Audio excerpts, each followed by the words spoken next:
Evangelho, sábado da 13ª semana do tempo comum. O Senhor esteja convosco, Ele está no meio de nós. Proclamação do Evangelho de Jesus Cristo segundo São Mateus. Glória a vós, Senhor. Naquele tempo, os discípulos de João aproximaram-se de Jesus e perguntaram: por que razão nós e os fariseus praticamos jejuns, mas os teus discípulos não? Disse-lhe Jesus: por acaso os amigos do noivo podem estar de luto enquanto o noivo está com eles?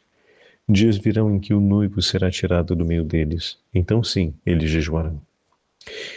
Ninguém coloca remendo de pano novo em roupa velha, porque o remendo repuxa a roupa e o rasgão fica maior ainda.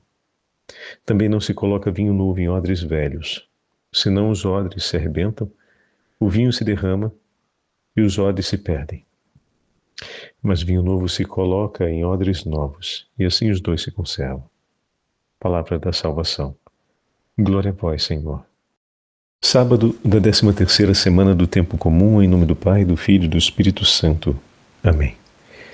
Queridos irmãos e irmãs, a Santa Liturgia nos dá a graça de ouvirmos o 9º capítulo do Evangelho de São Mateus. Dai-nos, Senhor, a graça de sermos odres novos, para recebermos o vinho novo da Sua Palavra, o vinho novo do Santo Evangelho. Dai-nos, Senhor, a graça de poder levar vivo em nossa alma a força do vosso Evangelho.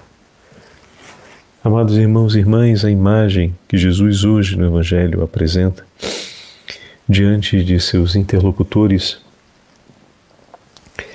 é uma imagem muito significativa para cada um de nós. O tema começa associado ao jejum.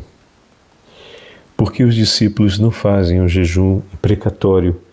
Esse jejum imprecatório era o jejum realizado como ato de piedade para motivar Deus ou para incitar em Deus, de maneira, obviamente, associada a uma súplica: Senhor, cumpre o envio do Messias, cumpre, Senhor, a confirmação do tempo messiânico.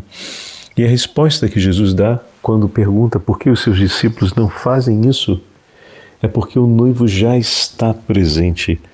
O Messias já está no meio de nós. Jesus responde com clareza àquilo que lhe é perguntado. Entretanto, seus interlocutores de imediato parecem não compreender a resposta.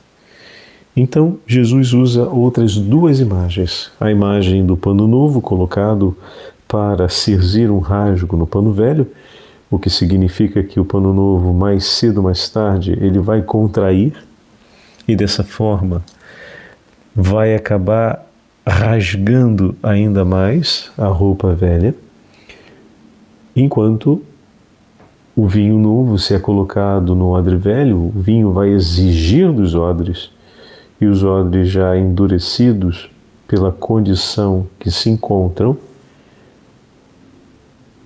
terminam por romper-se.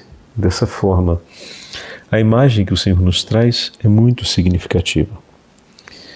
Sobre odres novos, vinho novo. Um odre capaz de receber esse vinho, de deixar-se moldar por ele.